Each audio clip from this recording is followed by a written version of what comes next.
Bienvenidos al tema 29 de este seminario bíblico, histórico y profético, en el cual sobre todo analizamos el libro de Daniel. Recordemos que en los últimos 2 a 3 temas hemos analizado Daniel capítulo 8 y Daniel capítulo 9. Y vimos la impresionante relación entre estos dos capítulos y que el uno es la explicación del otro.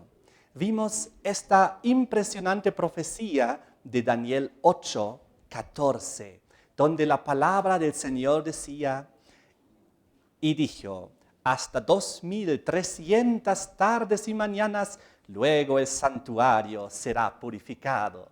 Entonces, vimos en los últimos temas que aquí se trata de un periodo de 2300 años. Según el estudio que ya hicimos, comenzó a correr con la orden para restaurar y edificar a Jerusalén, dada por los reyes medo-persas, Ciro, Darío y Artajerjes. Y finalmente comenzó a correr con el tercero de estas 3 órdenes en el año 457 a.C. Aquí lo vemos ilustrado en esta ilustración del tiempo profético. Entonces ahí comenzaron a correr estos 2300 años proféticos. Y este tiempo tenía un propósito específico, pues el versículo decía, hasta 2300 tardes y mañana, luego el santuario será purificado. Es decir, al cabo de este largo tiempo profético que nosotros vimos comenzando desde 457, llegando hasta 1844, tiene que comenzar la purificación del santuario.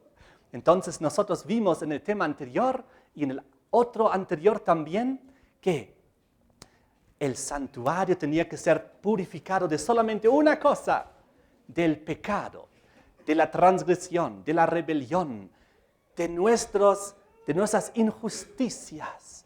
Entonces, el propósito de la purificación del santuario vimos muchas veces repetidas en el pacto antiguo, cuando una vez al año el sumo sacerdote entraba en el solemne día del Yom Kippur, el día de las expiaciones del pecado, el día del juicio, al lugar santísimo del santuario terrenal. Y entonces había una solemne ceremonia para eliminar, borrar, expiar el pecado acumulado durante todo el año. Entonces vimos que cuando aquí nos habla de este tiempo profético que cae en 1844, sabemos que aquí no se puede referir ya al santuario terrenal, pues el santuario terrenal tuvo una fecha de vencimiento, como vimos. Gracias a esta profecía de tiempo, las primeras 70 semanas, 490 años, eran específicamente para Israel, Jerusalén, el pueblo de Dios. Y al cabo de las 70 semanas, a la mitad de la última de las 70 semanas, murió Cristo en la cruz. Con Él cesó el sacrificio y la ofrenda. Recordamos esto muy bien. Y entonces, ahí cumplió y terminó de cumplir su santo propósito, el santuario terrenal. Y esa era su fecha de vencimiento, en el año 31 después de Cristo. Ahí cuando el Señor murió en la cruz, desde entonces el Dios desde el cielo rasgó el velo del templo de arriba abajo en 2, dando a entender, esto se cumplió. Luego Jesús entró, como vimos en el tema anterior, al santuario celestial. En el tema anterior vimos varios versículos que nos muestran con claridad que allá en el cielo hay un santuario, un templo donde mora Dios. Y es el santuario celestial, porque no es terrenal, no es hecho con mano humana, no es de esta creación, sino es hecho por Dios allá en el cielo. Vimos que Jesucristo ascendió al cielo, como nuestro sumo sacerdote, al santuario celestial, y comenzó su ministerio para intermediar entre el Padre y los pecadores, los seres humanos. Entonces, cuando leímos este versículo, ahora, gracias al estudio que hicimos en el tema anterior, podemos entender que cuando aquí dice hasta 2300 tardes y mañanas. Luego el santuario será purificado, sabiendo que esto nos lleva al año 1844. Sabemos que no se puede tratar ya del santuario terrenal, que ya cumplió su función, que ya tuvo su fecha de vencimiento hace casi 2000 años atrás. Lo cual significa que aquí habla del santuario celestial. Y mucha gente se pregunta, ¿cómo es posible que el santuario celestial tenga que ser purificado? Es decir, sea contaminado. Y el santuario celestial es contaminado de la misma manera como lo fue el santuario terrenal. ¿Cómo lo fue? Por los pecados del pueblo. Cuando nosotros oramos, nos arrepentimos, confesamos nuestro pecado, y ese es simbólicamente puesto sobre el santuario terrenal en aquel entonces. Y ahora cuando nosotros oramos y nos confesamos nuestro pecado y nos arrepentimos y pedimos perdón al Señor, ¿dónde se registra ese nuestro pecado? Pues en el santuario celestial, donde el Señor Jesús lo acumula para tener luego que purificarlo también el santuario celestial. Como leímos en el tema anterior, hay un maravilloso versículo en el libro Hebreos, capítulo 9, versículos 22 y 23, donde nos habla que tal como el santuario terrenal tuvo que ser purificado, el santuario celestial igualmente tiene que ser purificado, solamente con mejor sacrificio. Pues el sacrificio del nuevo pacto del santuario celestial, ¿cuál sacrificio es? ¿De una ovejita? ¿De una palomita? No, es del Señor Jesucristo mismo, quien murió en la cruz como el Cordero de Dios que quita el pecado del mundo. Y de esta manera, con un mejor sacrificio, el santuario celestial será purificado. Ahora, ocurre algo muy interesante. Yo quiero leerles una pequeña comparación del santuario terrenal, el antiguo pacto, comparado con el santuario celestial, el nuevo pacto, para que ustedes vean que realmente el nuevo es mucho mejor y el último. El primero, el santuario terrenal, era defectuoso, tenía problemas y no era perfecto, tenía que llegar a una fecha de vencimiento para que se dé el nuevo pacto, el mejor pacto, el último, en el cual Jesucristo ya es el ministro, el sumo sacerdote. Ahora les voy a leer rápidamente, para no perder tiempo. Ustedes van a ver todos los versículos en el texto por escrito acerca de este tema.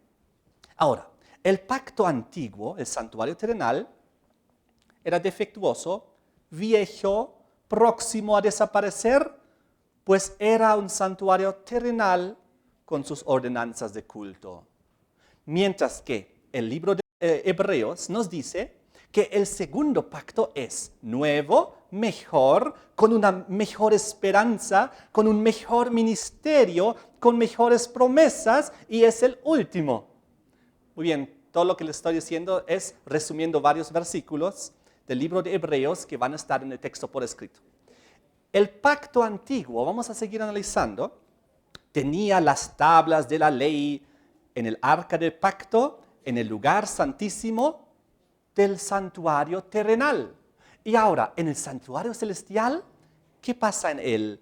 También tenemos las tablas de la ley, los 10 mandamientos, pero esta vez no en el santuario terrenal, sino en el santuario celestial. Pues cuando San Juan en Apocalipsis 11:19 vio una visión y el cielo abierto, vio el arca del pacto de Dios ahí en el santuario celestial. ¿Dónde más en el nuevo pacto, y por qué es mejor, dónde más está escrito la santa ley de Dios, los 10 mandamientos?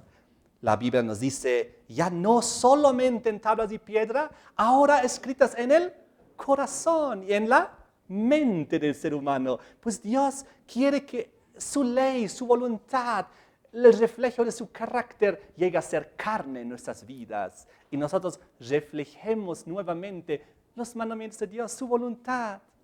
Es algo muy importante. Ahora vamos a un tercer punto. ¿Por qué el pacto antiguo, el santuario terrenal, era defectuoso y tenía fecha de vencimiento?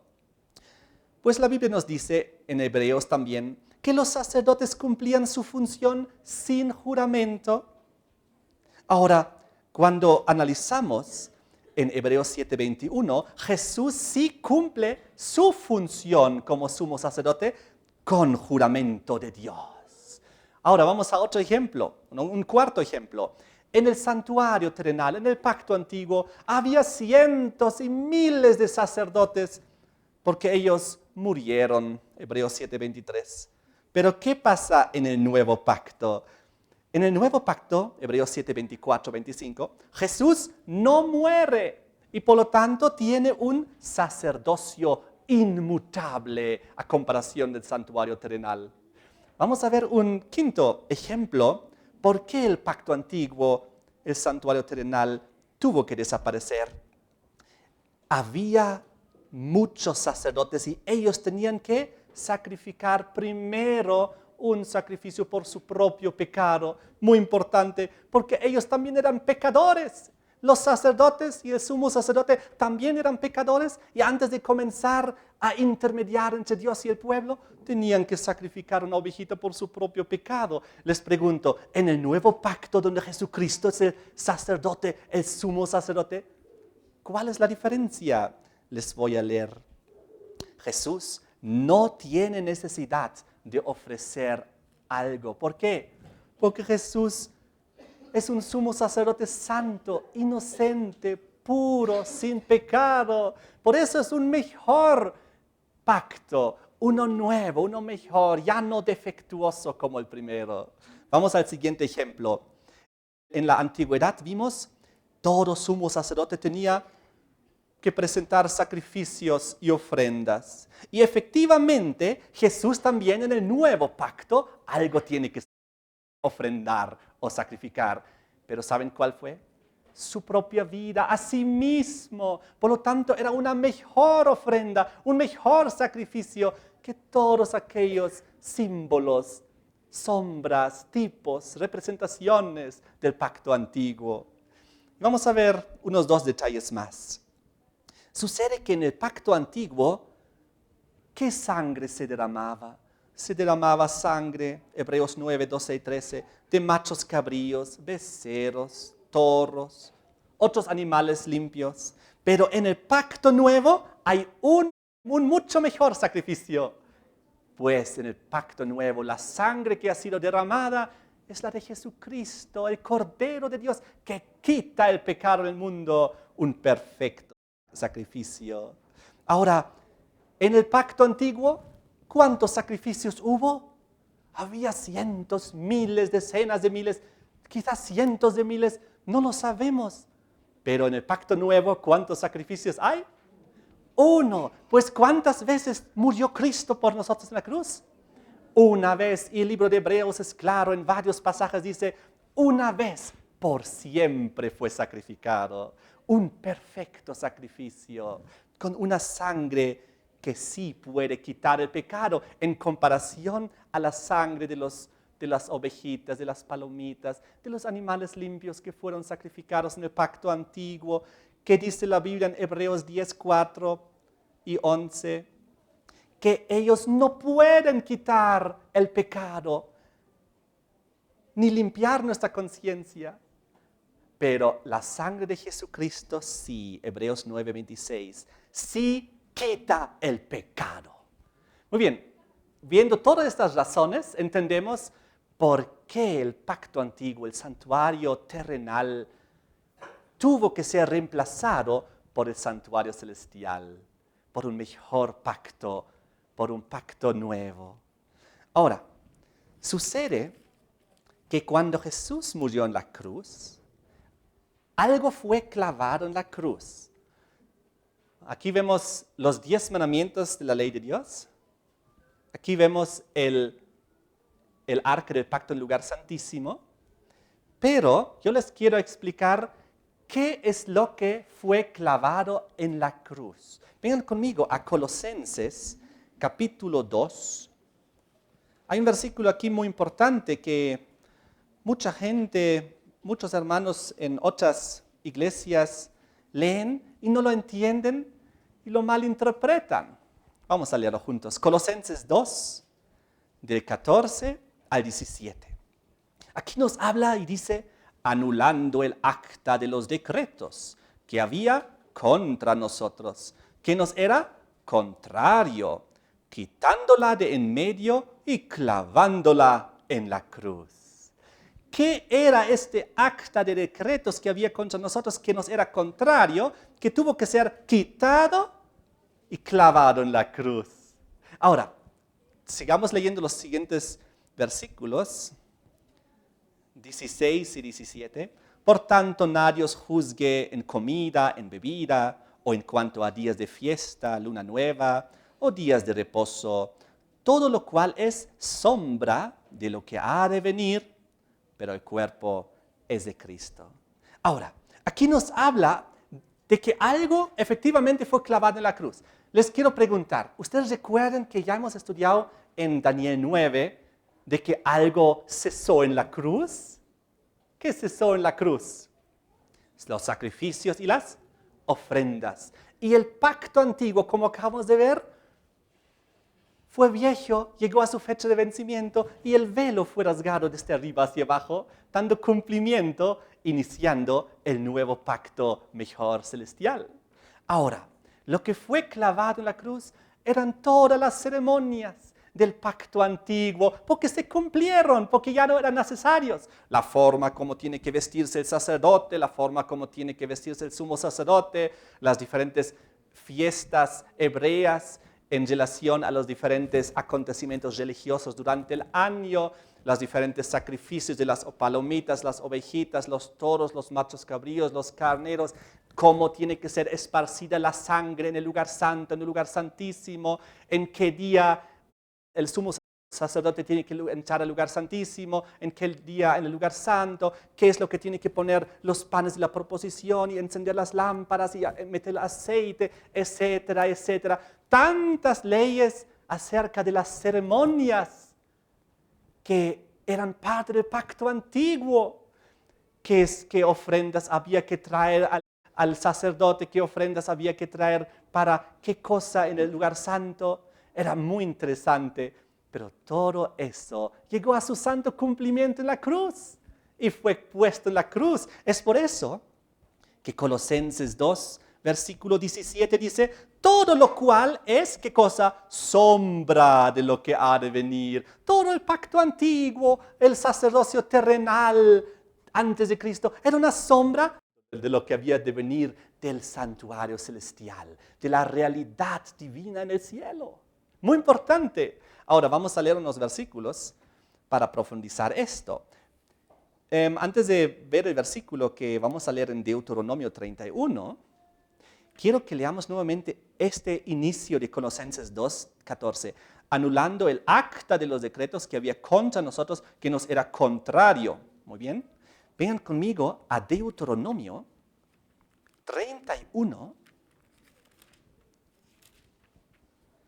versículo 24 al 26. Aquí vemos la orden de guardar la ley ceremonial de las ceremonias del pacto antiguo, junto al arca del pacto. Dice, cuando acabó Moisés de escribir las palabras de esta ley en un libro hasta concluirse, estamos hablando aquí de las ceremonias, de los libros, de las ceremonias mosaicas del pacto antiguo del templo ceremonial, dice, en un libro escrito por Moisés, dio órdenes Moisés a los levitas que llevaban el arca del pacto del Señor, diciendo, tomad este libro de la ley y ponedlo, ¿dónde?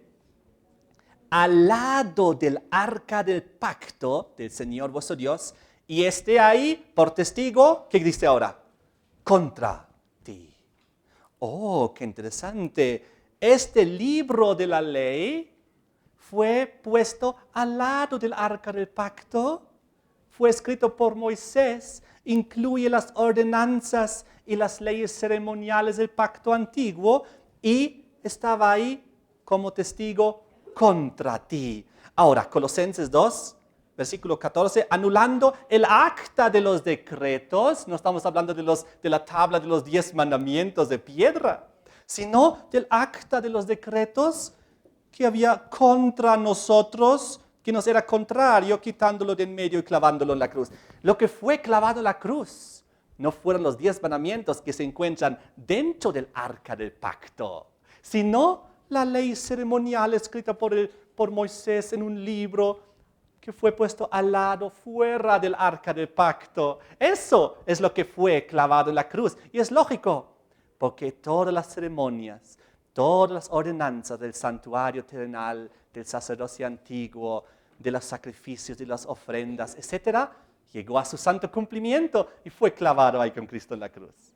Muy importante, pero de todas maneras quiero profundizar esto un poquito más. Vengan conmigo a Hebreos capítulo 9, Hebreos 9, y aquí los versículos 9 y 10, donde nos habla acerca del santuario terrenal y del santuario celestial, y dice, lo cual es símbolo, está hablando de todas las cosas del santuario terrenal, lo cual es símbolo para el tiempo presente, según el cual se presentan ofrendas y sacrificios que no pueden hacer perfecto en cuanto a la conciencia al que practica ese culto, ya que consiste solo de comidas y bebidas, de diversas abluciones y ordenanzas acerca de la carne, impuestas ¿hasta cuándo? Hasta el tiempo de reformar las cosas. Porque ¿qué era? Versículo 9. Era un símbolo. ¿Hasta cuándo? Hasta renovar las cosas. Hasta que Cristo murió en la cruz, comenzó el nuevo pacto. Y todos esos símbolos, pues, ya llegaron a cumplir su propósito, su santo propósito. ¿No es maravilloso? Aquí nos muestra la ley ceremonial que tuvo su vigencia y llegó a su santo cumplimiento en la cruz. Pero hay un detallito más que tenemos que ver rápido en este contexto para avanzar. Está en Colosenses 2, versículo 16, donde dice, por tanto nadie os juzgue en cuanto a bebida, a comida o en bebida, o en cuanto a días de fiesta, luna nueva o días de reposo. Todo lo cual es sombra de lo que ha de venir. Aquí está hablando de la comida y de la bebida y de las fiestas y de los días de reposo ceremoniales del pacto antiguo. No está hablando aquí de los 10 mandamientos que se encontraban dentro del arca del pacto, que siguen vigentes en este momento, pues San Juan en Apocalipsis 11:19 vio el cielo abierto, vio el santuario celestial y vio el arca del pacto, que contiene una cosa, los 10 mandamientos de Dios. Pero no vio ahí el libro que escribió Moisés, no vio el libro de las leyes ceremoniales, eso no lo vio, pues que eso ya no está vigente. Eso fue abolido en la cruz.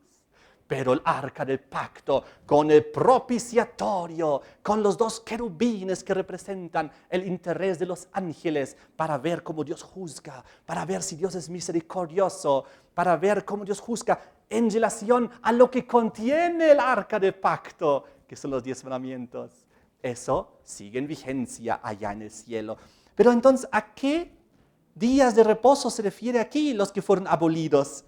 Pues los sábados ceremoniales. No el sábado del 7º día de la semana, que está como cuarto mandamiento de los 10 en el arca del pacto, sino los sábados ceremoniales, las fiestas ceremoniales. Les quiero dar rápido un ejemplo para que entiendan. Vengan conmigo al libro de Levítico, capítulo 23. En Levítico, capítulo 23, encontramos una lista de fiestas solemnes del pueblo hebreo.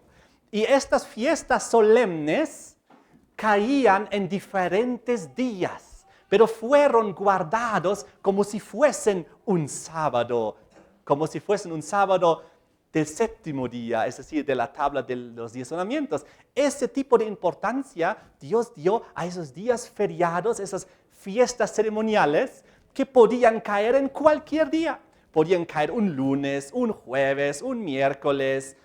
Cualquier día de la semana podían caer y fueron llamados un día de reposo, un sábado, en el sentido que se lo guardó ese día solemne como si fuese un sábado del 7º día de la semana, sin trabajo, dedicado a Dios. Pero como les dije, estos eran fiestas ceremoniales que podían caer en cualquier día de la semana. Vamos a ver aquí el ejemplo. Levítico 23, las fiestas solemnes. Versículo 24. habla a los hijos de Israel y diles, en el mes séptimo, al primero del mes, tendréis día de reposo. Mes séptimo, al primer día del mes. Memoricen esto. Vamos al versículo 27. A los 10 días de este mes séptimo será el día de la expiación. Tendréis santa convocación. Es el día Yom Kippur, el día de las expiaciones. Y si saltamos al versículo 32, dice, día de reposo será para vosotros. Y en el versículo 34 dice, habla a los hijos de Israel, diles, a los 15 días de este mes séptimo será la fiesta solemne de los tabernáculos. Y ahí también era un día que debían guardarlo como si fuese un día de reposo. Día primero, día décimo, día número 15. ¿Ustedes se dan cuenta? Imposible que caían en sábados. Ellos caían en cualquier día de la semana. Muy importante, esos días de reposo fueron abolidos en la cruz. Los sábados ceremoniales, que ocurrían, que eran por si acaso poquitos, eran ni siquiera 10 en todo el año. Y esos fueron abolidos en la cruz. Pero no el sábado que está en la tabla de la ley de Dios, escrita por el dedo de Dios. Vean conmigo Éxodo 31. En Éxodo 31 necesitamos entender esta diferencia y hacerlo entender a nuestros hermanos y amigos que hay en tantas iglesias cristianas que no saben diferenciar esto y por falta de estudio y profundización de la palabra de Dios, mezclan muchas veces las cosas. Pero fíjense aquí, Éxodo 31, versículo 18. Y dio a Moisés, estamos hablando de Dios, cuando acabó de hablar con él en el monte de Sinaí, 2 tablas de testimonio, tablas de piedra, escritas ¿con qué? Con el dedo de Dios. Dios mismo las escribió con su dedo en tablas de piedra. ¿Y ahora qué ocurrió con esto? Vamos a Éxodo 40.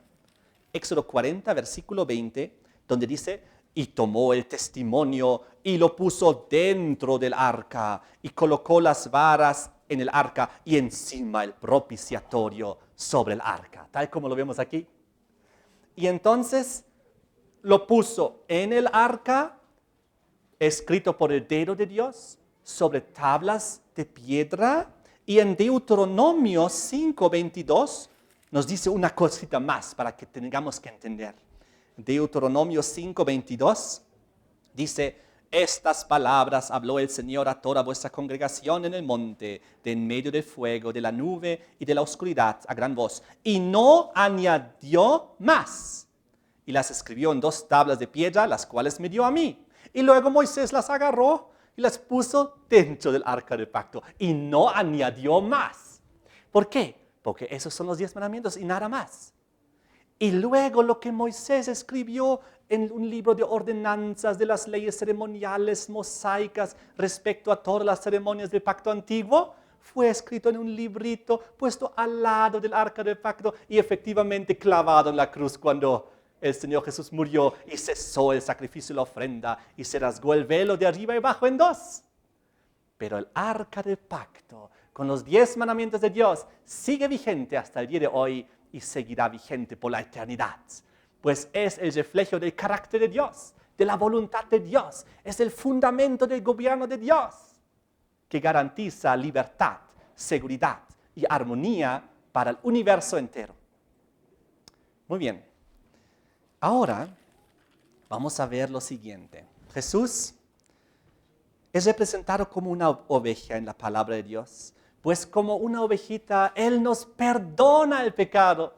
Pero Jesús también es representado en la Biblia como nuestro sumo sacerdote. Pues como sumo sacerdote, no solamente nos perdona el pecado, sino nos quita el pecado, nos ayuda a vencer el pecado, nos expía y nos borra el pecado. Tiene un ministerio impresionante ahora allá en el cielo. Ahora, el impacto del santuario terrenal, el antiguo, el que se venció en la cruz, el que estaba vigente durante muchos siglos y en todo el pacto antiguo, ¿era efectivo o no era efectivo? Era muy efectivo. Obviamente era imperfecto, era defectuoso, como hemos visto, pero era muy efectivo ¿Por qué? Vamos a ver unos ejemplos de personas que vivieron en el pacto antiguo y que gracias al ministerio del santuario terrenal, entendiendo el plan de Dios a través del camino del santuario terrenal, llegaron a ser hombres y mujeres de fe, victoriosas sobre el pecado y el mal. Unos ejemplos del Antiguo Testamento. Comencemos con Abel mismo. ¿Recuerdan Abel, el primer mártir? Que ofreció una ovejita porque entendió el santuario, entendió el plan de Dios a través del sacrificio, a través de la transferencia del pecado hacia el animal y ahí la reconciliación con Dios y el perdón de los pecados. Abel, un hombre justo y bueno. ¿Quién más? ¿Recuerdan Enoc del Antiguo Testamento antes del diluvio? Que era un hombre tan entregado a Dios que se fue con Dios vivo al cielo. ¿Recuerdan Noé? Un hombre entregado a Dios que con su familia entró al arca y sobrevivió el diluvio, porque un hombre justo en sus generaciones, apartado del mal. ¿Se acuerdan después del diluvio? Job, otro hombre justo, apartado del mal, que Dios lo consideró así. Y había muchos más ejemplos. El propio Daniel que estamos analizando en la Biblia, un hombre de Dios, tan entregado.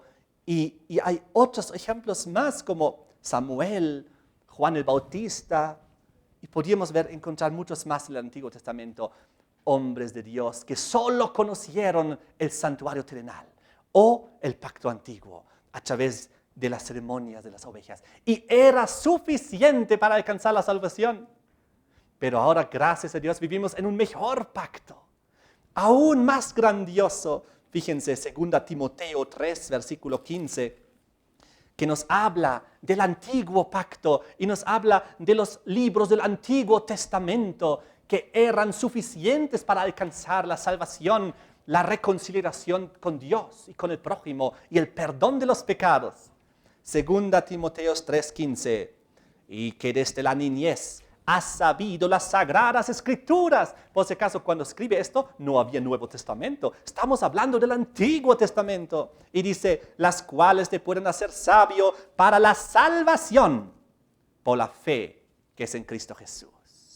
Solamente con el Antiguo Testamento, con el conocimiento que está ahí, ya era suficiente para obtener la salvación, inclusive que es en Cristo Jesús. Pues fue el Antiguo Testamento, como hemos leído en Daniel 8:9, que ya proclamaba al Mesías, príncipe que iba a venir en el futuro, que iba a quitar el pecado del mundo. ¿No es así? Es maravilloso. Ahora sucede que cuando nuestro amigo Daniel, en capítulo 8 y 9 de Daniel, ve toda esta impresionante profecía de los 2300 años para que el santuario será purificado. Y vimos en los temas anteriores la perfecta unidad entre Daniel 8 y Daniel 9, y que todo el contexto es el santuario, todo el contexto es el perdón de los pecados, todo el contexto es la reconciliación entre Dios y el hombre. Y entonces recuerden cómo fue, qué animales aparecieron en Daniel capítulo 8 para mentalizar a Daniel en el contexto. ¿Qué animales aparecen en Daniel 8? El carnero y el macho cabrío. Ahora, Daniel, cuando recibió esta visión, ya se dio cuenta, Dios me quiere decir algo respecto al santuario, porque me está representando esos imperios como carnero primero y luego macho cabrío. Ahora, hemos visto que justamente esos dos animales limpios fueron utilizados para los sacrificios en el santuario terrenal, en el pacto antiguo. Recuerden, en Levíticos 16 lo hemos visto con mucho detalle, que eran justamente carnero y macho cabrío, que también fueron utilizados en el contexto de la purificación del santuario. Lo interesante es que Dios pone una secuencia, primero carnero, luego macho cabrío. Ahora, mayormente el carnero fue utilizado en los sacrificios diarios y en, por ejemplo, la Pascua. Pero el macho cabrío mayormente fue utilizado como animal limpio de sacrificio en el día de Yom Kippur, en el día de las expiaciones, en el día del juicio. Por lo tanto, aquí vemos como la secuencia. Durante el año, el carnero. Luego, emitir el juicio el macho cabrío. Y viéndolo ahora de una perspectiva mucho más amplia, el santuario celestial, el momento del lugar santo, simbólicamente el carnero, y el momento del lugar santísimo, simbólicamente el macho cabrío, igual en el santuario terrenal de la antigüedad. En esa simbología vemos la secuencia de primero, durante todo el año, el lugar santo, el carnero. Y una vez al año, en el pacto antiguo, el lugar santísimo, el macho cabrío. Qué interesante que Dios está mentalizando a Daniel con esta secuencia, con esta lógica, para que él entienda a plenitud lo que Dios le quería decir. Ahora, ocurre lo siguiente, tenemos que analizar algo muy importante.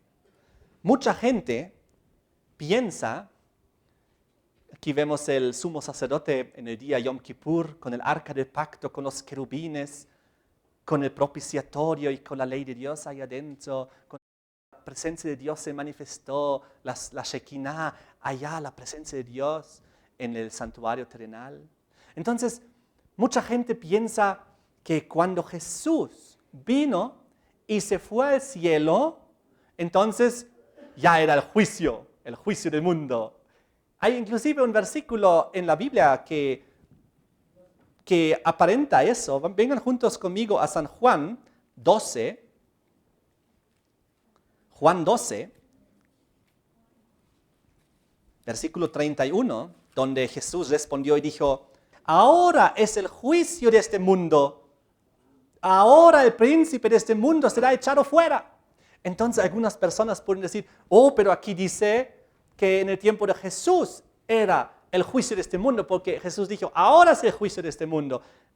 Entonces, ¿cómo es posible que nosotros estamos viendo que a partir de 1844 comienza el juicio, la purificación del santuario, que como vimos en el tema anterior es el juicio? ¿Cómo es posible? Bueno, vamos a ver una vez más el versículo. Ahora es el juicio de este mundo, ahora el príncipe de este mundo será echado fuera. ¿Quién es el príncipe de este mundo que tenía que ser echado fuera? El diablo, el Satanás. ¿Y de dónde tenía que ser echado fuera? Del cielo. ¿Recuerdan? Casi al inicio de este seminario hemos estudiado Apocalipsis 12, el versículo 9, donde dice que fue lanzado fuera del cielo el gran dragón, la serpiente antigua que se llama Diablo y Satanás, el cual engaña al mundo entero. Entonces, vimos también esta vez cuando analizamos que Lucas 10, 18, muy importante en este contexto, Lucas 10, 18, cuando Jesús dijo, yo veía a Satanás caer del cielo como un rayo. Entonces, cuando Jesús ahora dice, ahora es el juicio de este mundo, ahora el príncipe de este mundo será echado fuera, lo vi caer como un rayo. Entonces, ese fue el momento cuando Cristo murió en la cruz. Y el diablo tuvo que abandonar definitivamente el cielo. Desde entonces, como vimos en temas anteriores, ya no puede ir al cielo para acusar ahí de día y de noche a los hermanos. ¿Recuerdan? Ahora, ¿a qué juicio se refiere esto? ¿En qué sentido es el juicio de este mundo? Cuando el príncipe cayó sobre este mundo, pues en el sentido de que el diablo ahora ha sido juzgado y cayó sobre este mundo definitivamente, y ahora está aquí terminando de hacer sus maniobras sabiendo que tiene poco tiempo. En ese sentido era un juicio que se dio en esa instancia, pero no era el juicio celestial que estamos analizando en Daniel 8 y 9 en el contexto grande. Les quiero decir que en la Biblia hay varios tipos de juicios. Por ejemplo, hay un juicio después del pecado de Adán y Eva. Adán y Eva pecaron, Dios hizo un juicio ese mismo instante y tuvieron que abandonar el paraíso, ¿recuerdan? Había otro juicio en el diluvio. El diluvio era un juicio, efectivamente. Había varios juicios sobre el pueblo de Israel en la antigüedad. Entonces, en ese sentido, tenemos que entender los contextos. Ahora, sucede lo siguiente, vamos a ver aquí, ya que estamos hablando del contexto de juicio, veremos esta imagen. Ahora, tenemos que entender lo siguiente, que el juicio del cual habla la Biblia, que estamos analizando en estos últimos 2 y 3 temas, es el juicio venidero. desde la perspectiva bíblica, desde la perspectiva del tiempo de Jesús, de sus discípulos, de todo pacto antiguo, había un juicio en el futuro. Vamos a verlo juntos. Unos cuantos versículos para identificar realmente si hay un juicio, si la Biblia menciona que el juicio está en el futuro, desde la perspectiva del tiempo de Cristo. Vengan conmigo a Hechos capítulo 17. Hechos 17, versículo 30 y 31. Pero Dios, habiendo pasado por alto los tiempos de esta ignorancia, ahora manda a todos los hombres en todo lugar que se arrepientan, por cuanto ha establecido un día en el cual juzgará al mundo con justicia por aquel varón a quien designó, dando fe a todos con haberle levantado de los muertos. Aquí indica, vendrá un día del juicio en el cual Dios juzgará al mundo entero, pero está en el futuro y juzgará mediante ¿quién? Mediante su Hijo, mediante Jesucristo, este juicio. Muy bien, vamos a un segundo ejemplo. Esto nos muestra que el mundo no fue juzgado en el año 31 cuando Cristo murió en la cruz, porque este libro de los Hechos fue escrito décadas después que Jesús ya ascendió al cielo y sigue diciendo aquí, pues por cuanto Dios ha establecido un día en el cual juzgará al mundo con justicia en el futuro. Es decir, el juicio no se dio en la crucifixión de Cristo. Jesús de ahí ascendió al cielo para comenzar su ministerio en el santuario celestial para que el juicio se dé en el momento de la purificación del santuario, que cayó en 1844. Muy bien, vamos a seguir analizando. Hechos capítulo 24, versículo 25, donde dice, pero al disertar Pablo acerca del juicio, del dominio propio y del juicio venidero, Félix se espantó y dijo, ahora vete, pero cuando tenga oportunidad te llamaré. Aquí Pablo, décadas o años después que Jesús ya ascendió al cielo, en el año 31, comenzó a hablar acerca del juicio venidero con Félix. No estamos hablando que hay un juicio en el momento de nuestra muerte. No, ni en el año 31. El juicio comenzó en un momento proféticamente establecido, 1844. Vamos a ver otro ejemplo, Romanos 2:16. Romanos 2:16, donde dice, en el día en que Dios juzgará por Jesucristo los seres de los hombres conforme a mi evangelio, en aquel día, en el futuro, siempre desde la perspectiva de los tiempos apostólicos.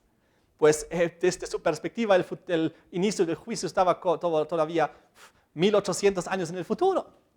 Para nosotros, lo que estamos viendo es que ya vivimos en este juicio.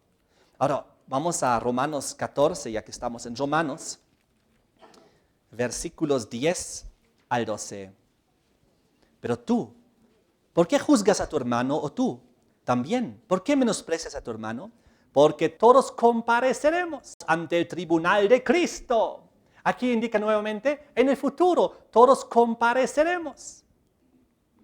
Porque escrito está, vivo yo, dice el Señor, que ante mí se doblará toda rodilla, toda lengua confesará a Dios. De manera que cada uno de nosotros dará a Dios cuenta de sí. Y aquí está implicando a todos los creyentes, a todos los cristianos, a todos los que creen en el Señor.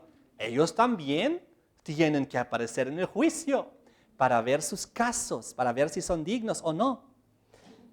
Lo vemos aquí de una manera muy clara descrita en el libro de Hebreos 10, versículo 30, donde dice, pues conocemos al que dijo, mía es la venganza, yo daré el pago, dice el Señor. Y otra vez, el Señor juzgará, futuro, a su pueblo. Fíjense, Dios juzgará también a su pueblo. Lo mismo que vimos en Daniel 7, cuando nos hablaba acerca del juicio de Dios.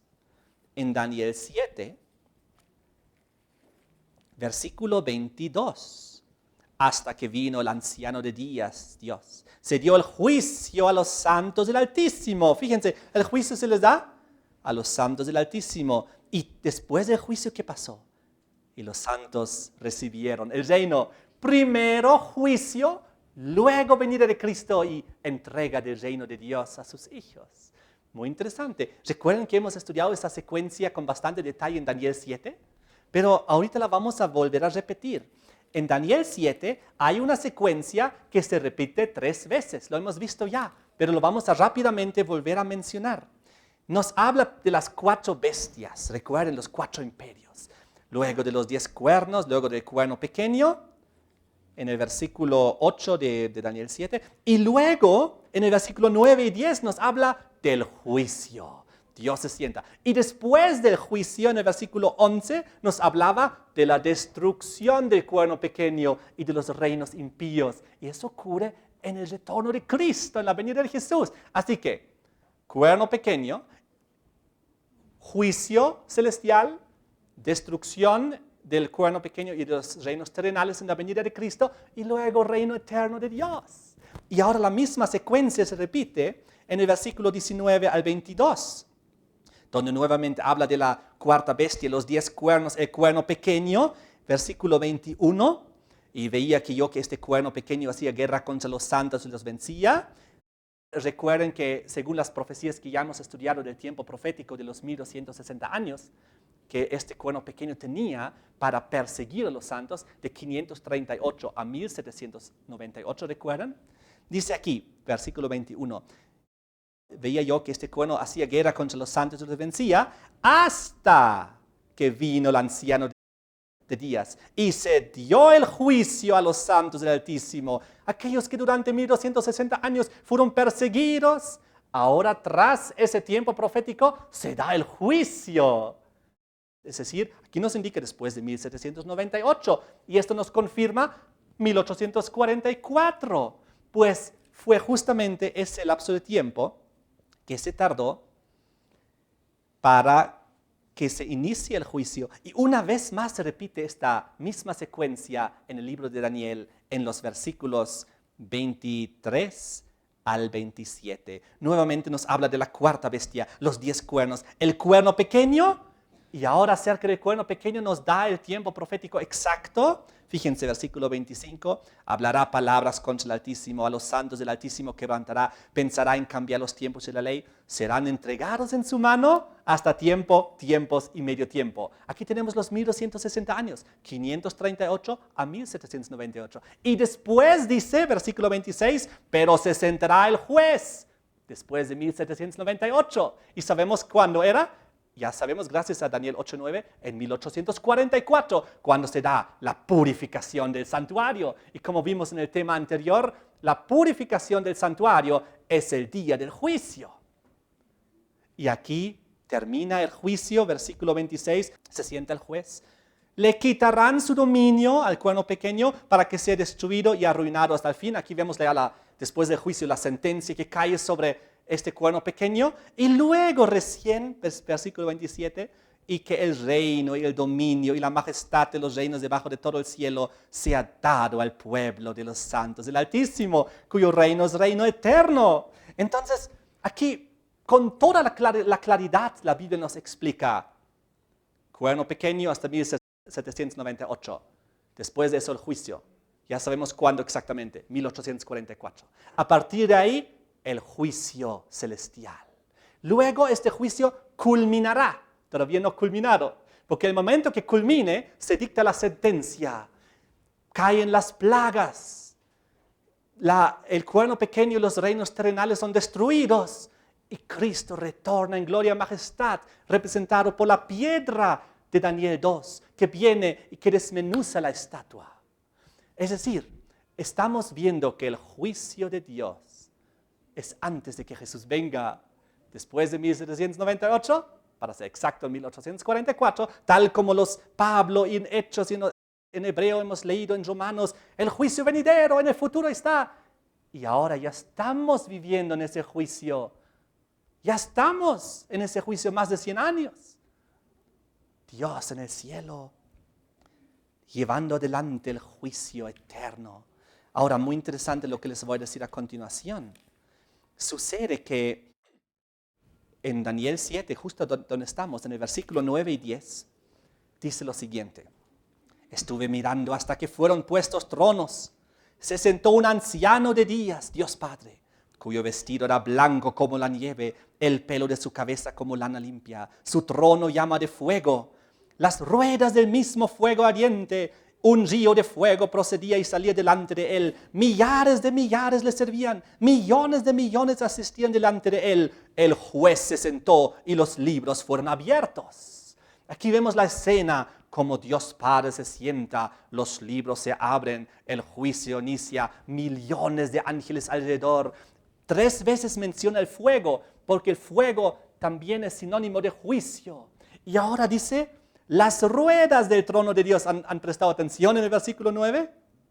Dice aquí, su trono llama de fuego y las ruedas del mismo fuego ardiente. El trono de Dios tiene ruedas, pues se puede movilizar de un lugar al otro. Pues aquí al mencionar que al iniciar el juicio, al mencionar las ruedas, a propósito se las menciona, porque sí ha sido movido el trono de Dios al lugar santísimo para iniciar el juicio. ¿Por qué hay millones de ángeles? Porque ellos están interesados en cómo Dios juzga. Ahora, eso es muy, muy importante. ¿Recuerdan el arca del pacto? Con los 2 querubines encima, mirando a través del propiciatorio hacia las tablas de la ley de Dios. ¿Por qué? Porque estos 2 querubines que estaban sobre el propiciatorio representan los millones de ángeles que están presentes en el juicio. ¿Y el juicio a base de qué se hace?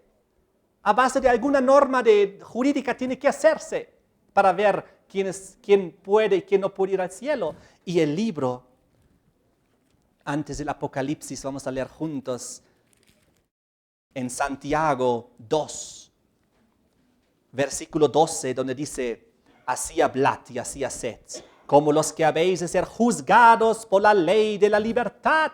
Seremos todos nosotros juzgados por la ley de la libertad. ¿Y cuál es esa ley? El versículo anterior lo dice, porque el que dijo no cometerás adulterio, también ha dicho no matarás. Ahora bien, si no cometes adulterio pero matas, ya te has hecho transgresor de la ley. ¿De qué ley estamos hablando? De aquella ley que incluye no matarás y no adulterarás. Son los 10 mandamientos. Y ahora dice, así hablad, así haced, como los que habéis de ser juzgados por la ley de la libertad. Seremos tú y yo juzgados por los 10 mandamientos de Dios, escritos por el dedo de Dios en las tablas de la ley. Y si tú haces caso a Dios y le obedeces, estás en una buena situación. Si vives en pecado, en transgresión, en rebelión, estás en un gran problema.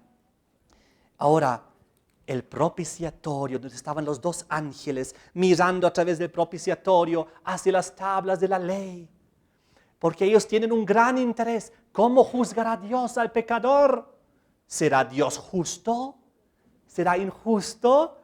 ¿Será que Dios realmente es amor? ¿Realmente es justo? Millones de ángeles como testigos en el gran juicio de Dios, mirando a través del propiciatorio. Ahora ocurre que en Lucas capítulo 18 hay un precioso pasaje que nos da mucha, mucha esperanza a todos nosotros que somos pecadores. Lucas 18, versículo 13. Aquí se encuentra un hombre en el templo, un pecador, y él dice, era un publicano.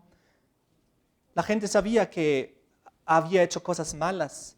Estando lejos, no quería ni aún alzar los ojos al cielo, sino que se golpeaba el pecho diciendo, Dios, sé propicio a mí, pecador.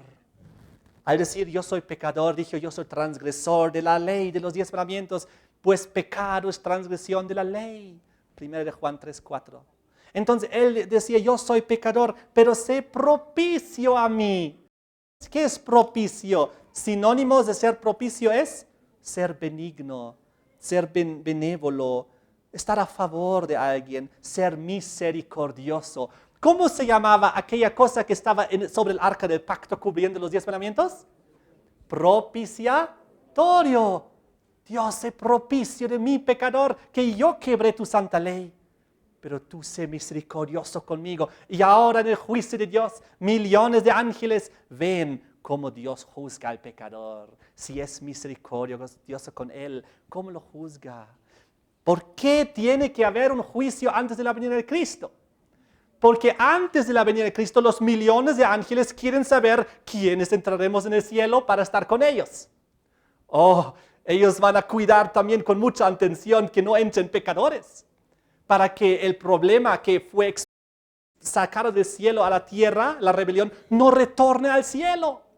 Los ángeles ven también cuidadosamente quiénes serán los nuevos inmortales que habitarán la eternidad con Dios. Ahora, ellos verán a través del juicio de Dios cómo Dios juzga, si es justo, si es amoroso, si es misericordioso. Y ellos ahí en ese juicio se establecerá quién puede ir al cielo y quién no puede ir al cielo. Quién puede resucitar en la venida de Cristo y quién tiene que mantenerse en la tumba. ¿Quién puede ser transformado de un cuerpo corruptible e inmortal a un cuerpo incorruptible e inmortal en la venida de Cristo? ¿Y quién tiene que morir en la venida de Cristo? ¿Quiénes pueden ser arrebatados al cielo? ¿Y quiénes tendrán que mantenerse, morir y estar ahí en la tierra, en el polvo? Todo eso tiene que decidirse antes que Cristo venga. El Dios lo está decidiendo desde 1844. Desde ese momento estamos en el día del juicio, del día del Yom Kippur, de las expiaciones, de la purificación del santuario. Y recordemos, Dios en realidad lo que purifica no es un santuario, algunos objetos ceremonialmente. Lo que purifica a Dios es ¿qué? Nuestro corazón, nuestra mente de los pecados. ¿De dónde quiere Dios borrar y expiar los pecados? De nuestro corazón, de nuestra mente. Eso es lo que está ocurriendo en este momento. Tú y yo tenemos que comparecer ante el juicio de Dios que ya está en vigencia y no sabemos cuándo nos toca el turno. Pero sabemos que nos toca y nos tocará. Pero todavía tenemos tiempo. Una vez que termine el juicio celestial, se pronuncia la sentencia. Fíjense lo que ocurre. Se pronuncia la sentencia, Apocalipsis 17 nos menciona este momento, versículo 1, donde dice, vino entonces uno de los 7 ángeles con las 7 copas de las plagas, que tenían las 7 copas, habló conmigo diciéndome, ven acá, te mostraré la sentencia. Es decir, ya, ¿cuándo es la sentencia, queridos amigos? ¿Después o antes de un juicio? Después de un juicio, la sentencia. ¿Y quién lo dice? Uno de los ángeles con las 7 plagas. Y entonces comienza a derramarse de las 7 plagas, después de que el juicio terminó. Y entonces, cuando se estén derramando las 7 últimas plagas, los ángeles declaran la justicia de Dios. Apocalipsis 16, versículo 5. Cuando ya las plagas se derraman, oí el ángel de las aguas que decía, justo eres, oh Dios, oh Señor, el que eras, el santo, porque has juzgado estas cosas. Versículo 7. Oí otro que desde el altar decía, desde el altar mismo, donde está el arca del pacto y la ley de Dios, ciertamente, Señor Dios, todopoderoso, tus juicios son verdaderos y justos. Todos los ángeles declaran la justicia de Dios tras el juicio, porque han visto cómo Dios ha juzgado. Han visto, ahora las plagas se caen, sobre estas personas se caen, pero sobre estas otras no. Justo eres Dios, porque acabamos de ver en el juicio que eso es justicia, que ellos se lo merecen. Y entonces la justicia de Dios va a ser reivindicada en todo el universo. Y entonces Jesús va a volver y vamos a terminar viendo estos pasajes de Daniel 7. Daniel 7, recuerdan que se inicia el juicio, Dios Padre se sienta, los libros se abren, los millones de ángeles están ahí. Pero ¿saben qué? Entonces viene Jesucristo al juicio. Versículo 14. Daniel 7, 9 y 10 comienza el juicio. Y el versículo 13 aparece Jesucristo en el juicio.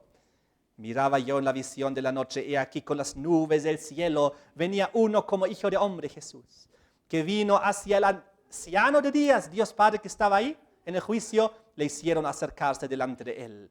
Y entonces, ¿qué es lo que pasa? Jesús realiza el juicio. Vengan conmigo a San Juan 5:22. Déjenme leer, don Daniel. San Juan 5:22, donde dice la palabra, porque el Padre a nadie juzga, sino que todo el juicio lo dio al Hijo.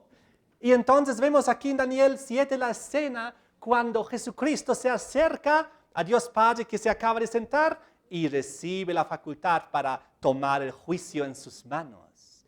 Nuestro sumo sacerdote es al mismo tiempo nuestro juez.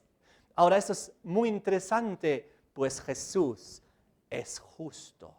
Jesús vivió aquí, sabe por lo que hemos pasado nosotros y por lo que pasamos. Sabe nuestras debilidades, nuestras tentaciones, nuestros pensamientos, nos conoce perfectamente. Es por eso que Él ahora toma mando en el juicio. Él será el juez, Él es el juez en este momento de nuestras vidas. Por lo tanto, tenemos que tener buenas relaciones con el juez. Tiene que ser nuestro amigo el juez. Jesucristo tiene que ser nuestro amigo. Tenemos que hacer su voluntad, creer en Él, confiar en Él, seguirle a Él, pedirle perdón a Él. Y no tendremos por qué preocuparnos en el juicio. Cuando llamarán nuestro nombre y se abran los libros de la vida y miren nuestro nombre, diga, oh, Él puede ir al cielo porque era pecador, pero confesó su pecado, se arrepintió y cambió. Y ahora en el libro de la vida dice que Él está aprobado para la vida eterna. Pero cuidado que nosotros vivamos una vida en pecado y nos toque el día cuando nuestro nombre será llamado en el juicio y diga, oh, ha pecado, no se arrepintió, se aferró a su pecado, no cambió, se mantuvo en la rebelión. Oh, qué terrible, no puede entrar en el reino de los cielos. Eso sería lo más triste. Apocalipsis 3, versículo 5. Apocalipsis 3, versículo 5. El que venciere será vestido de vestiduras blancas y no borraré su nombre del libro de la vida y confesaré su nombre delante de mi Padre y delante de sus ángeles. ¿A qué se refiere esto? Al juicio. Los millones de ángeles y el Señor Jesús confesarán nuestro nombre delante de ellos diciendo, yo como juez te decido que Él puede ser salvo, pues Él aceptó mi muerte en su lugar. Pidió perdón, se arrepintió, cambió. Y la obra del Espíritu Santo se hizo en su vida, su carácter se transformó. Ahora por entrar al cielo, los ángeles dirán, amén, justos de Dios, misericordiosos Dios. Le daremos la bienvenida cuando llegue al cielo. Será nuestro amigo. Estamos seguros que Él no va a volver a comenzar una rebelión en el cielo. Y para terminar este libro de Éxodo 32, hay mucho más que decir, pero tengo que terminar. Éxodo 32, versículo 33, donde Dios dice, Dios respondió a Moisés, al que pecare contra mí, a este raeré yo de mi libro. Al que peca y al que no se confiesa, el que no se arrepiente, el que no busca el perdón y la reconciliación con Dios. Cada uno de nosotros arregle sus cuentas con Dios porque estamos en el juicio. Cristo viene pronto y ahora se está definiendo si vamos a ir al cielo o no. Así que tomemos esto con mucha seriedad. Vivimos en este solemne día del juicio en el cual el pecado tiene que ser expiado en nuestras vidas, porque Cristo está muy pronto a venir y ahora se está definiendo nuestro destino eterno, vida eterna o muerte eterna, y el que lo decide eres tú, simplemente por tu decisión, porque Dios jamás te obligará a ser salvo, tal como el diablo nunca te obligará a pecar, Dios nunca te obligará a no pecar. Los dos solo pueden influenciar en tu vida. El uno influenciará para que tú peques, el diablo, el otro influenciará en tu vida para que tú resistas y seas obediente y victorioso. Está en tus manos. Dios no puede salvarnos por la fuerza, ni el diablo nos puede hacer pecar por la fuerza. Solo uno nos puede tentar y el otro puede proveernos su poder divino. Y nosotros como seres humanos tenemos que agarrar la mano de Dios en oración, tal como Jesús dijo, orad para que no entréis en tentación. Si no oramos, entraremos en tentación, pecaremos. Pero si oramos podemos vencer y resistir la tentación. Y luego alabar a Dios por la gran victoria y prepararnos para una vida eterna en el cielo. Amén. Muchas gracias por ver este video. En este enlace puede ver el siguiente video y en este enlace donde dice navegando del pasado al futuro.net está nuestra página web donde puede encontrar todo este seminario bíblico, profético e histórico. Ahí va a encontrar también para compartir con sus amigos y a través de las redes sociales todos los videos y también el audio y también los textos por escritos. De esta manera, que Dios te bendiga y comparte estos videos para que muchas más personas puedan conocer al Señor y la verdad profética y bíblica.